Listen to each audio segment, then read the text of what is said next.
और सीधे चलेंगे इंदौर, जहां देवी अहिल्या विश्वविद्यालय के दीक्षांत समारोह में राष्ट्रपति द्रौपदी मुर्मू शामिल हुई।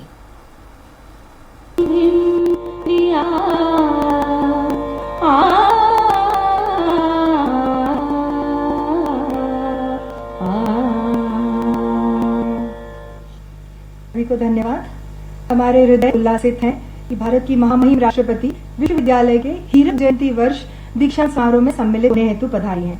अब समय है अपने हृदय के उल्लास को अतिथियों के समक्ष व्यक्त करने का। समय है अतिथि स्वागत का। माननीय कुलगुरु प्रोफेसर रेणु जैन मैडम से अनुरोध करती हूँ कि वे महामहिम राष्ट्रपति जी का स्वागत एवं सम्मान करें।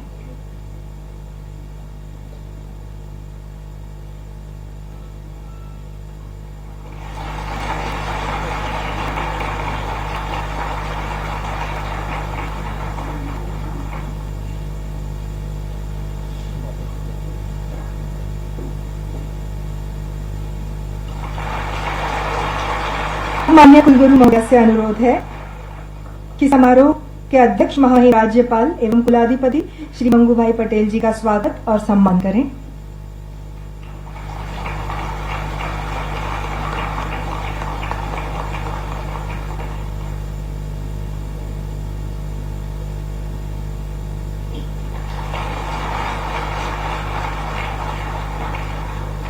विश्वविद्यालय के कुल सचिव डॉक्टर अजय वर्मा सर से अनुरोध है कि माननीय मुख्यमंत्री डॉक्टर मोहन यादव जी का स्वागत करें।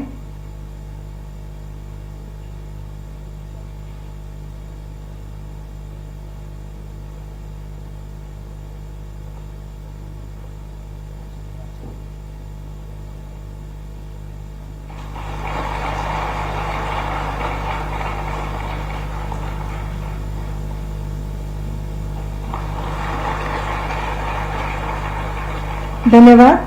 सभी सम्मानीय अतिथियों के स्वागत के लिए हम हृदय पुष्प अर्पित करते हैं। और अब मैं कुल सचिव डॉक्टर अजय वर्मा जी को आमंत्रित करती हूं कि वे दीक्षांत समारोह का औपचारिक कार्यक्रम संचालित करें।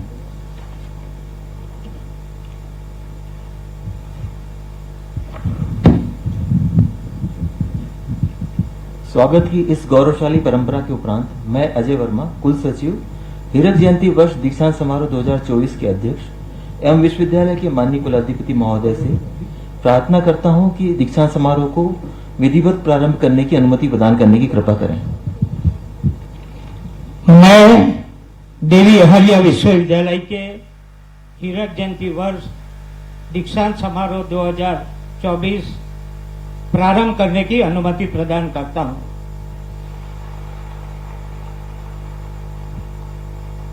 माननीय कुलाधिपति महोदय की अनुमति से मैं तद्वारा देवी अहिल्या विश्वविद्यालय के हीरक जयंती वर्ष दीक्षांत समारोह 2024 के प्रारंभ होने की घोषणा करता हूं।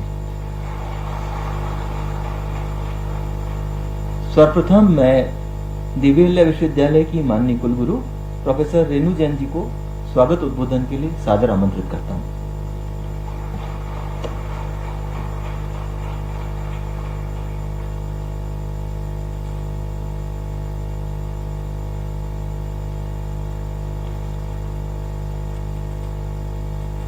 आप सभी को सादर नमस्कार। मालवा की पुण्य धरा पर सुशोभित मां अहिल्या के आशीर्वाद से सिंचित एवं उन्हीं के नाम से स्थापित देवी अहिल्या विश्वविद्यालय के हीरक जयंती वर्ष में आयोजित 14वें दीक्षांत समारोह की मुख्य अतिथि भारतीय गणतंत्र की महामहिम राष्ट्रपति माननीय श्रीमती द्रौपदी मुर्मू जी, कार्यक्रम के अध्यक्ष मध्य प्रदेश के महामहिम राज्यपाल एवं विश्वविद्यालय के कुलाधिपति माननीय श्री मंगूभाई पटेल जी, मध्य प्रदेश के यशस्वी मुख्यमंत्री माननीय डॉक्टर मोहन यादव जी, विशिष्ट अतिथिगण माननीय श्रीमती सावित्री ठाकुर जी, माननीय श्री इंदर सिंह परमार जी, माननीय श्री कैलाश विजयवर्गीय जी, माननीय श्री तुलसीराम सिलावट जी, सभागार में विराजित परम श्रद्धेय संत दादू जी महाराज, माननीय श्रीमती सुमित्रा महाजन जी, माननीय सांसद श्रीमती कविता पाटीदार जी, श्रद्धेय संत श्री राजेश मुनि जी, कार्य परिषद सभा तथा विद्या परिषद के समस्त सम्मानित सदस्यगण, विश्वविद्यालय के कुल सचिव डॉक्टर अजय वर्मा, विभिन्न संकायों के डीन, सम्मानित शिक्षक, अधिकारी, कर्मचारी गण, उपाधि एवं पदकों से विभूषित होने वाले सभी शोधार्थीगण, विद्यार्थीगण एवं उनके माता पिता, मीडिया से पधारे सभी बंधुजन एवं इस दीक्षांत दीर्घा में उपस्थित समस्त प्रशासनिक अधिकारीगण एवं समस्त प्रबुद्ध महानुभाव, अत्यंत हर्षोल्लास से सराबोर इस गरिमामय एवं अभूतपूर्व आयोजन के अवसर पर मैं आप सभी का हार्दिक अभिनंदन एवं स्वागत करती हूँ। ज्ञान के दैदीप्यमान प्रकाश से आलोकित व शुभ संकल्पों को सजोकर अपने अनंत प्रगति पथ पर अग्रसर इस विश्वविद्यालय के लिए आज का दिन आत्मगौरव और सम्मान का प्रतीक है। आज इस अवसर पर मैं सर्वप्रथम इस आयोजन की मुख्य अतिथि देश की महामहिम राष्ट्रपति माननीय श्रीमती द्रौपदी मुर्मू जी, देवी अहिल्या विश्वविद्यालय इंदौर के दीक्षांत समारोह में राष्ट्रपति द्रौपदी मुर्मू पहुंची। देखिए मोहन यादव मुख्यमंत्री लाइव पुंज बनकर निकलता रहेगा। जिनके स्वयं के परिवार में एक के बाद एक इतने कष्ट आए, ससुर जी अत्यंत लाड़ से रखते थे, ससुर जी नहीं रहे, पति नहीं रहे, पुत्र नहीं रहे, परिजन में से अधिकांश साथ छोड़ गए। ऐसे कठिन दौर में भी उन्होंने न केवल शासन के सूत्र अपनी जिजीविका के बलबूते पर जी करके दिखाया, बल्कि सुशासन की उज्जवल धारा गंगा की तरह निर्मल बहा करके अपना विशेष एक अपना शासन का एहसास कराया कि शासन तंत्र क्या होता है।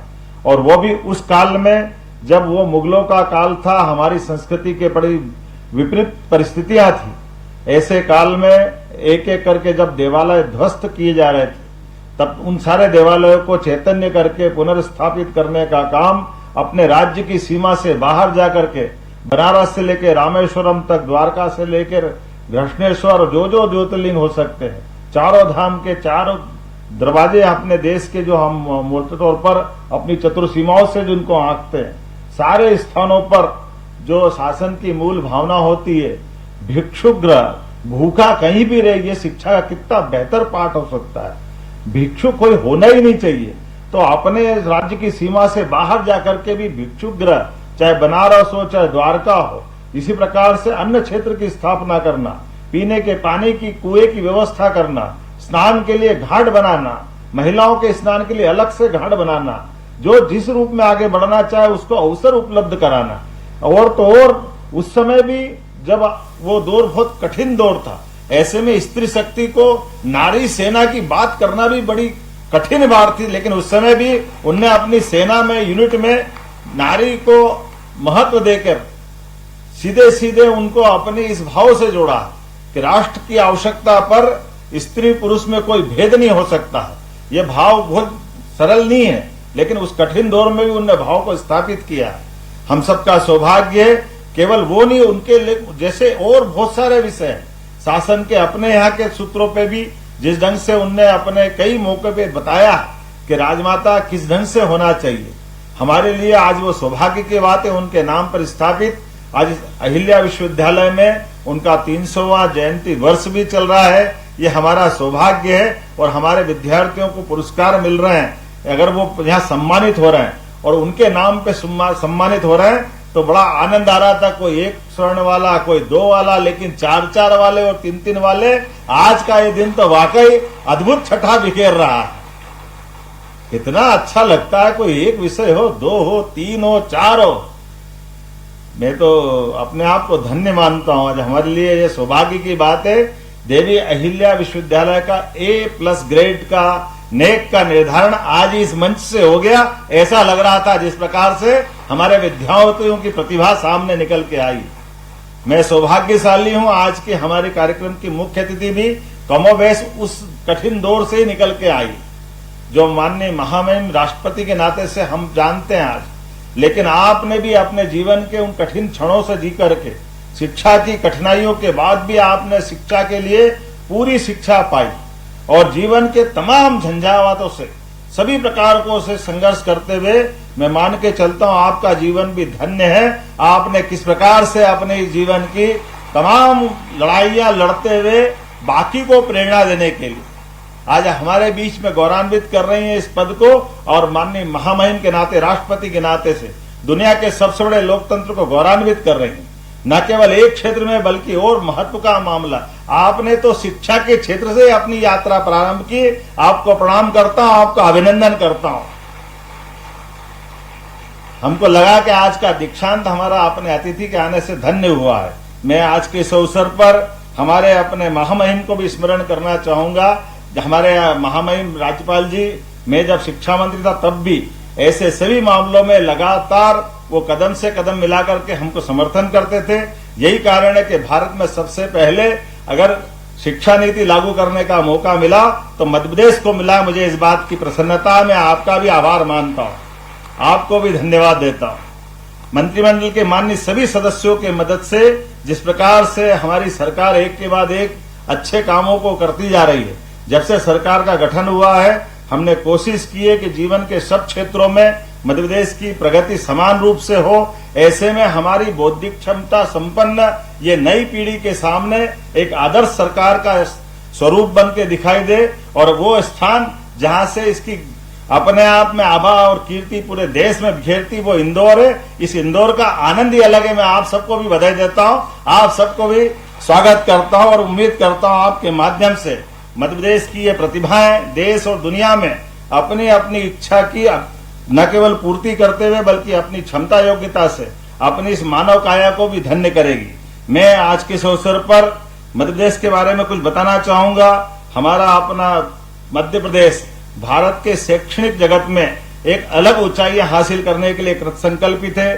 ज्ञान विज्ञान की गौरवशाली परंपरा में हमने सबने अलग अलग प्रकार के विषय, वो सारे विषय जिन विषयों के बलबूते पर दुनिया के विकसित देश आगे से आगे बढ़ गए, यशस्वी प्रधानमंत्री के नेतृत्व में मध्य प्रदेश भी कदम से कदम मिलाने के लिए तैयार है। माननीय नरेंद्र मोदी जी का मैं अभिनंदन करता हूं, स्वागत करता हूं, उनको स्मरण भी करता हूं, जिनके माध्यम से हमारे अपने प्रदेश की लोगों को भी बहुत बहुत बधाई देती हूँ।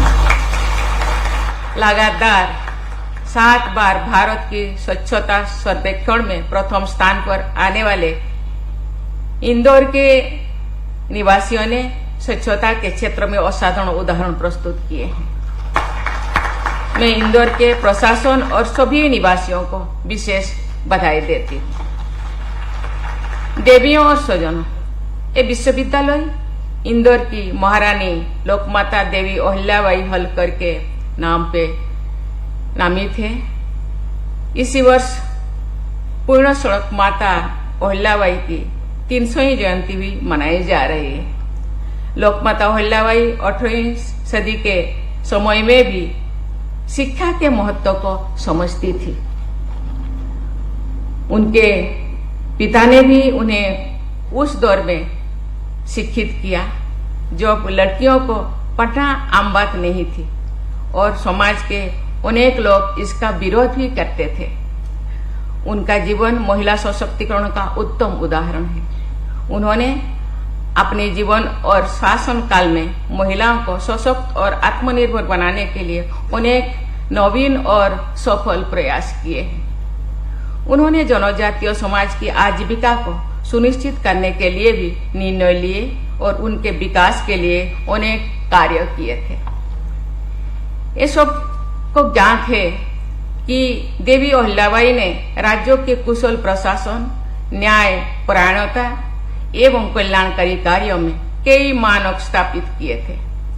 उनका जीवन इस बात का उदाहरण है कि महिलाओं के राजनीतिक, सामाजिक, आर्थिक एवं आध्यात्मिक सभी क्षेत्रों में सक्रिय होकर क्रांतिकारी परिवर्तन ला सकते हैं। उन्होंने अपने आत्मविश्वास और दृढ़ संकल्प से वे रास्ते बनाए जिन पर आज हम सुगमता से चल रहे हैं। उनकी ख्याति देश ही नहीं विदेश तक भी फैले थी। स्कॉटलैंड की कवियत्री जोआना वेली की लेख लिखी है कि एक कविता मेरे संज्ञान में लाई गई है। एक कविता बहुत लंबी है लेकिन इसकी 2 पंक्तियां मैं यहाँ कहना चाहूंगी। इनसे महारानी अहिल्याबाई का हृदय की उदारता और उनका व्यक्तित्व सर्वत्र सम्मानित होने का पता चलेगा। Kind was her heart and bright her fame, and Ahilya was her honored name. मैं लोकमाता देवी अहिल्याबाई की स्मृति को सादर नमन करती हूँ। ये महारानी अहिल्याबाई के आदर्शों के अनुरूप ही है कि आज इस विश्वविद्यालय में पदक प्राप्त करने वाले विद्यार्थियों में बेटियों की संख्या बेटों से अधिक है।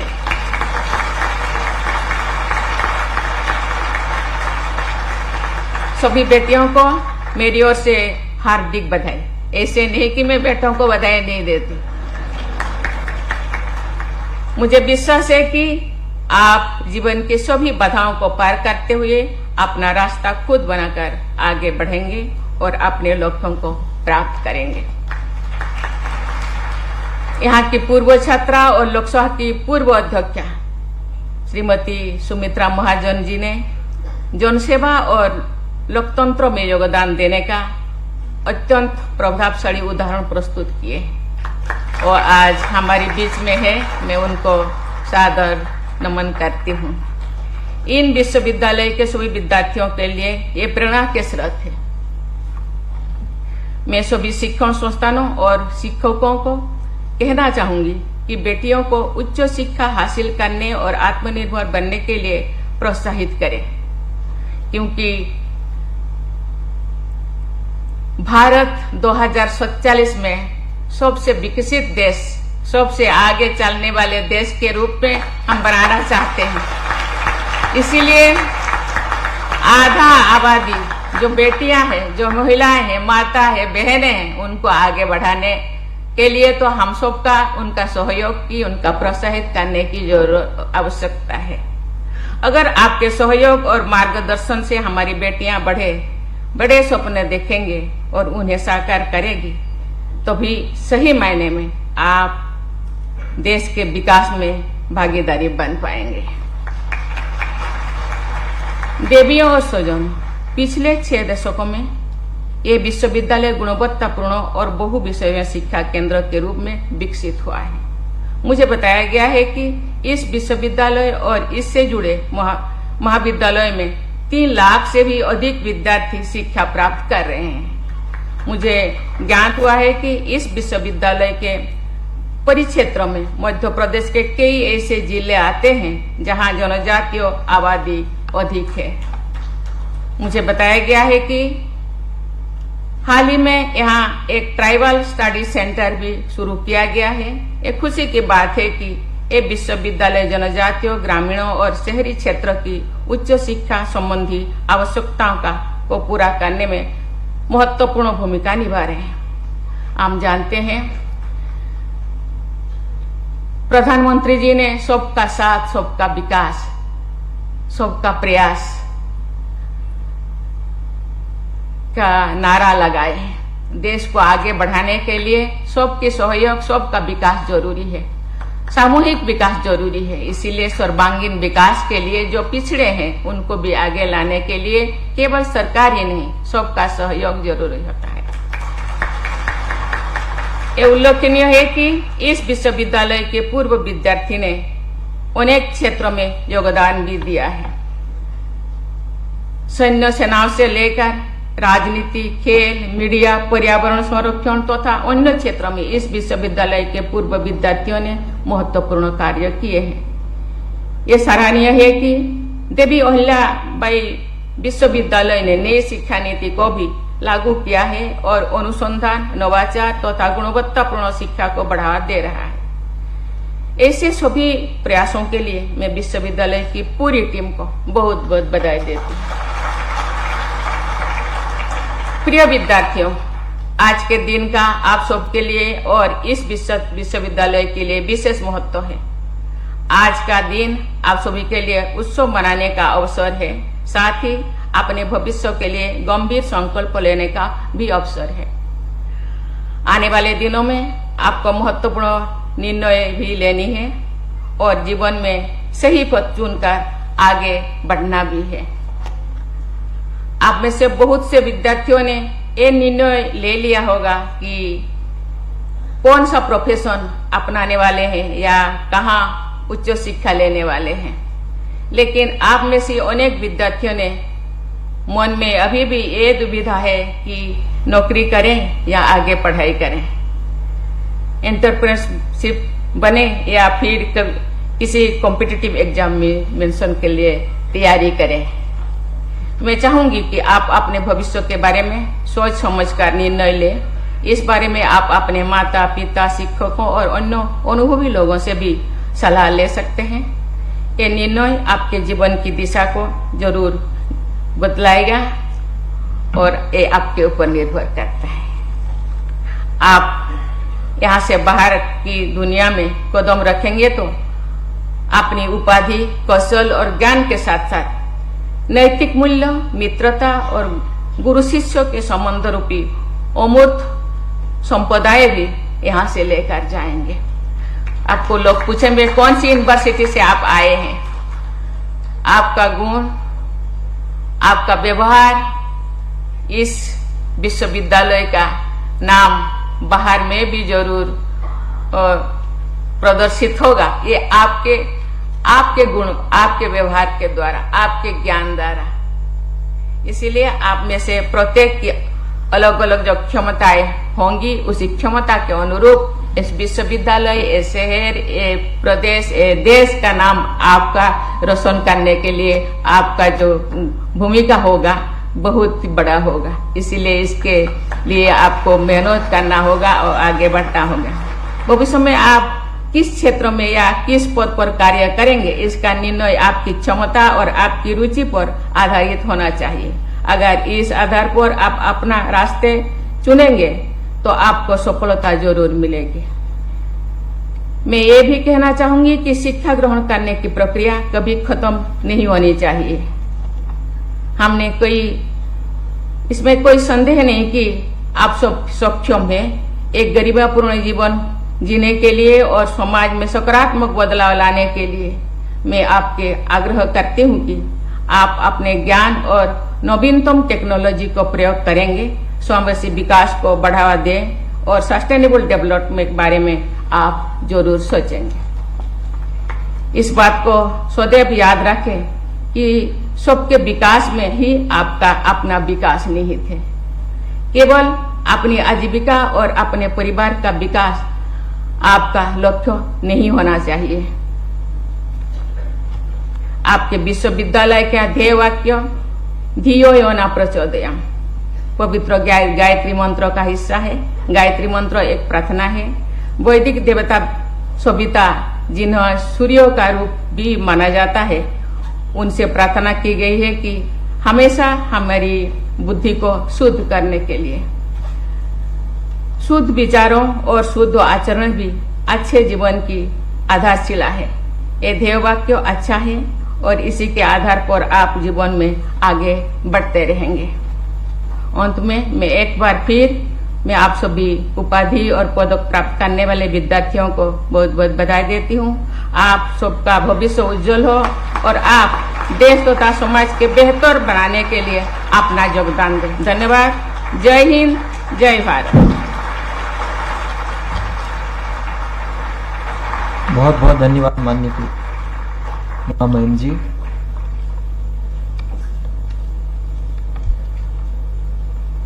साथ ही माननीय कुलाधिपति जी, माननीय मुख्यमंत्री जी एवं सभी सम्मानित अतिथियों का मैं विश्वविद्यालय परिवार की ओर से धन्यवाद ज्ञापित करता हूं।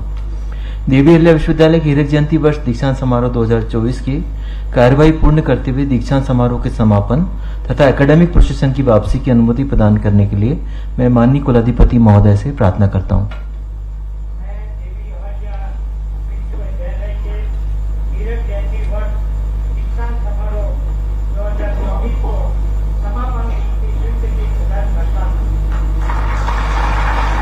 बहुत बहुत धन्यवाद माननीय कुलाधिपति जी। आप सभी से अनुरोध है, कृपया राष्ट्रगान हेतु अपने स्थान पर खड़े हो जाएं।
सभी अतिथियों से निवेदन है कि एकेडमिक प्रोसेशन की वापसी के समय कृपया अपने स्थान पर खड़े रहें।